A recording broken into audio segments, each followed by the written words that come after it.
Day 12 ng impeachment trial ni Vice President Sara Duterte. Ipinunto ng testigong nag-audit sa confidential funds ng Office of the Vice President at DepEd na dahil hindi na-liquidate ng maayos, posibleng ipagpalagay na nagamit sa personal na layunin ang confidential funds. Tinawag tuloy itong scam ng abogado ng prosekusyon. Pinabubura naman niya ng defense team sa trial records. May report si Joseph Moro. Sa muling pagtestigo ni State Auditor Attorney Roderick Huamil na ungkatang 112.5 million pesos na confidential funds ng Department of Education o DepEd na ginamit umano noong 2023. Ang kanilang confidential fund po for each quarter ay 37.5 billion pesos. 37.5 million, a fixed amount? Yes, ma'am, per quarter. And were these amounts withdrawn in full?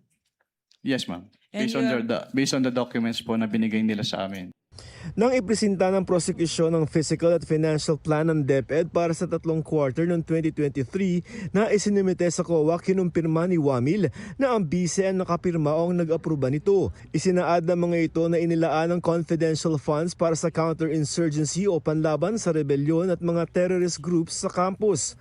Pero Did the DepEd submit any evidence on this or documents evidencing what it claims to be expenditures on counterinsurgency programs?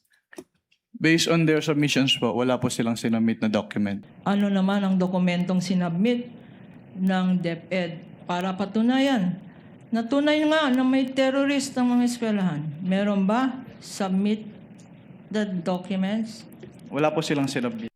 tanong ng prosekusyon kung hindi na-liquidate ng wasto ang pondo, patunay bang nalustay ito batay sa joint circular ng Commission on Audit tungkol sa pag-liquidate ng confidential funds. Based on the joint circular po, yes po. Presumption ng ano?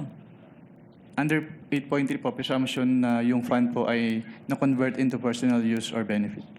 Presumption na na-convert for personal use or benefit applicable dito sa sinabi mo.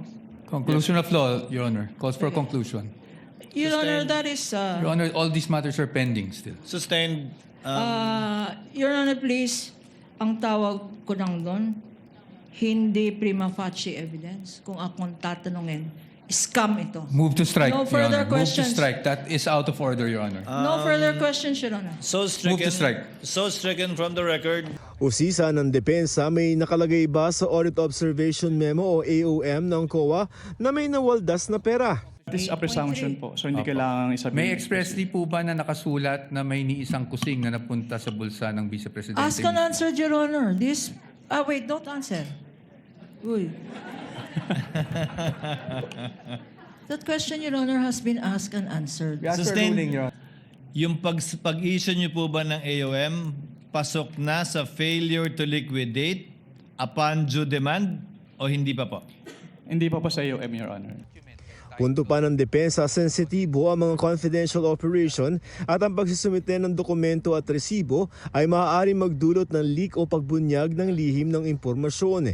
Inilabas ng depensa ang 1992 circular ng Commission on Audit na nagsasabing maselan kung idedetalye ang intelligence at confidential activities. You being a lawyer, you know that there are laws prohibiting the unauthorized disclosure of confidential information, correct? Can you state what specific laws po yung... Revised Penal Code under Article 229, for example, on the revelation of secrets. Yes po. Yes, Republic Act 3019. Kontra ng prosekusyon, luma na ang dokumento at binago na ng 2015 COA circular. All circulars are deemed repealed and superseded accordingly. 9.0 is expressed. All are repealed and superseded accordingly. Binalikan ng depensa ang 125 million pesos na confidential fund ng OVP noong fourth quarter ng 2022 na ginastos sa loob ng 11 araw. Base po dyan sa provision na yan, nakasulat na ang maximum amount ay para sa 3 buwan. Pero meron po bang provision dyan na nagbabawal na gamitin ito in perhaps 60 days? Wala po. Meron po bang nagbabawal na gamitin ito in 11 days? Wala din po. Kaya hindi po namin sinama sa findings namin yung 11 days na disbursement. It's just a statement of fact po on the AOM. Ipinunto rin ng depensa kung sino ang nag-aproba ng naturang confidential funds ng bise. Nakita niyo po ba kung sino ang nag-approve ng grant para sa fourth quarter 2022 confidential fund? Si Office of the President po yung nag-approve. That's correct. Opo, Office of the President. Pag binigay ba ng presidente, like in this instance, ang confidential funds, wala nang obligasyon mag-liquidate ang Vice President ng paggamit niya sa confidential funds na yan. Meron po. Hindi exempted si Sara Duterte para mag-account. Joseph Morong, GMA News.